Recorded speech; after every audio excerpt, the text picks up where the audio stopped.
नमस्कार दोस्तों, स्वागत है आप सभी का एक नए वीडियो में। तो 1 फरवरी को वित्त मंत्री निर्मला सीतारमण बजट पेश करने वाली हैं, जिससे आम नागरिकों को, गरीबों को लाभ मिलने वाला है। 3 बड़ी सौगात मिलने वाली है गरीबों को, किसान धारकों को और महिलाओं को। आइए जानते हैं फटाफट से इन सभी खबरों के बारे में। आप हमारे साथ बने रहिएगा और बजट 2024 में क्या क्या लाभ मिलने वाला है इसके बारे में पूरी जानकारी आपको देंगे। तो बने रहिए, अंत तक जानेंगे पूरा अपडेट। चलिए शुरू करते हैं। देखिए, हलवा सेरेमनी खत्म हो गया है और 31 तारीख को आएगा आर्थिक सर्वे। देश की सेहत का होगा लेखा जोखा। बजट 2024 के अंतिम चरण की तैयारियां दोस्तों शुरू हो गई है।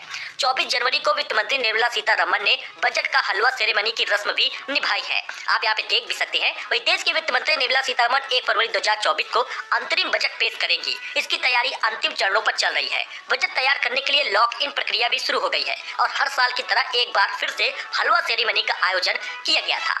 पिछले 3 साल से पेपरलेस बजट पेश हो रहा है और इस बार भी पेपरलेस ही बजट पेश होगा। जी हाँ दोस्तों, पेट्रोल डीजल इनकम टैक्स से लेकर होम लोन तक लोकसभा चुनाव से पहले क्या क्या दे सकती है सरकार, आइए जानते हैं विस्तार से। नरेंद्र मोदी सरकार अपने दूसरे कार्यकाल के अंतिम चरण में है। सरकार इस कार्यकाल का आखिरी बजट 1 फरवरी को पेश करने वाली है। अयोध्या राम मंदिर में रामलला की प्राण प्रतिष्ठा से पूरे देश में जोश और जज्बे की लहर दौड़ रही है, जिसके दम पर बीजेपी लोकसभा चुनाव में रिकॉर्ड जीत हासिल करने वाली है। फिलहाल हालांकि बीजेपी सिर्फ राम मंदिर के भरोसे लोकसभा चुनाव में जाने का पक्ष में नहीं है। वैसे भी इस बार बीजेपी अपना वोटर बेस में बड़ी वृद्धि करने वाली है। गंभीरता से इसके लिए विचार भी कर रही है।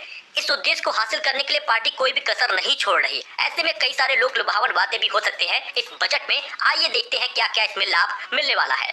सबसे पहले तो नौकरी पेशा वर्ग का बड़ा तबका बीजेपी समर्थक है। केंद्रीय वित्त मंत्री निर्मला सीतारमण ने पिछले 2023-24 के बजट में सिर्फ यह कहा था कि टैक्स की नई व्यवस्था के तहत 7 लाख रुपए तक की सालाना आमदनी वालों को टैक्स से पूरी तरह छूट मिलेगी और ऐसा ही हुआ। वित्त वर्ष 2022-23 में नई टैक्स रिजीम पेश की गई, तब टैक्स छूट की सालाना आय की सीमा 5 लाख रुपए तय की गई थी। वही पुराने टैक्स स्लैब में 10 लाख रुपए से ज्यादा की इनकम पर 30% टैक्स लागू है, जो अधिकतम दर है। और उसके साथ ही अरुण जेटली ने भी 2.5 लाख से 5 लाख रुपए तक के सालाना आमदनी पर टैक्स 10% से घटाकर 5% कर दिया था।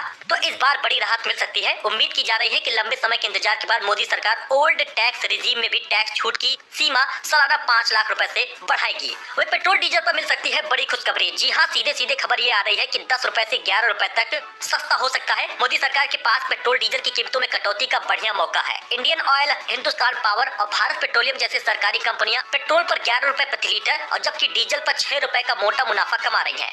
क्रेडिट रेटिंग एजेंसी ICRA ने मंगलवार की रिपोर्ट में बताया है कि सितंबर 2023 से ही कच्चे तेल की कीमत में लगातार तेज गिरावट आई है। इस बीच सरकारी ऑयल मार्केटिंग कंपनियों ने पेट्रोल और डीजल की खुदरा कीमतों में भी एक बार फिर से कटौती कर दी है। यानी कि देखा जाएगा कि इस बार सरकार लगभग 10 रुपए से 11 रुपए तक पेट्रोल डीजल सस्ता कर सकती है। वही क्रेडाई की मांग पूरी हुई तो फ्लैट बायर को राहत मिल जाएगी। यानी अगर आप कोई फ्लैट वगैरह खरीदना चाहते हैं तो उसमें भी राहत मिलेगी और आपको सस्ता मिलेगा। वित्त मंत्री निर्मला सीतारमण अंतरिम बजट में फ्लैट खरीदारों के लिए राहत की घोषणा कर सकती है।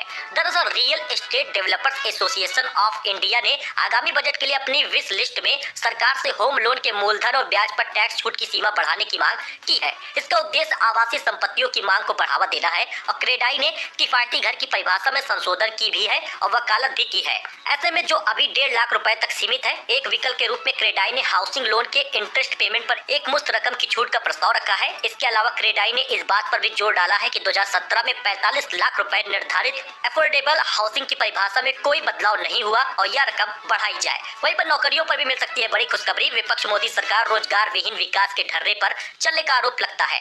लोकसभा चुनाव में विपक्ष के इन आरोपों को ताकत न मिल जाए, जिसकी चिंता सरकार को भी है। ऐसे में हर साल 10 लाख से ज्यादा युवा देश के वर्क फोर्स में शामिल होते हैं। इसके लिए रोजगार के पर्याप्त अवसर नहीं बनेंगे तो भारत को बड़ी युवा आबादी फायदे की राह कठिन हो जाएगी। यही कारण है कि सरकार इनके बारे में बड़ा ऐलान कर सकती है और एक बड़ा रोजगार भी निकाल सकती है। वही कल्याणकारी योजनाओं पर भी बढ़ेगा खर्च। आपको बता दें, अंतरिम बजट में किसानों को, अनौपचारिक क्षेत्र के वर्करों को बजट में अच्छी खबर आ रही है। पीएम किसान सम्मान निधि और प्रधानमंत्री फसल बीमा योजना जैसे किसान कल्याणकारी कार्यक्रमों पर सरकार अपना बजट बढ़ाने वाली है। कहा जा रहा है कि पीएम किसान सम्मान निधि की किस्त दोगुनी हो जाएगी। 6,000 से सीधे 10,000 या 12,000 हो जाएगा, जिसकी घोषणा वित्त मंत्री करेंगी। वही वित्त मंत्री निर्मला सीतारमण देश में गिग और प्लेटफॉर्म वर्कर सहित अनौपचारिक क्षेत्र के श्रमिकों को भी एक बड़ा लाभ देने वाली है। सामाजिक सुरक्षा कोष में भी लाभ मिलेगा। वही वृद्धावस्था हुआ या विकलांग पेंशन हुई, दिव्यांग दिव्यांग पेंशन हुआ, इन सभी को भी केंद्र सरकार अपने तरीके से बढ़ा सकती है, लगभग 300 रुपए का इजाफा करेगी। ऐसे में अब जो एक महीने में 500 रुपए मिलता है, तो केंद्र सरकार का 300 रुपए और योगी सरकार का 500 रुपए बढ़ाने पर कुल मिलाकर 1300 रुपए तक महिलाओं को मिलेगा,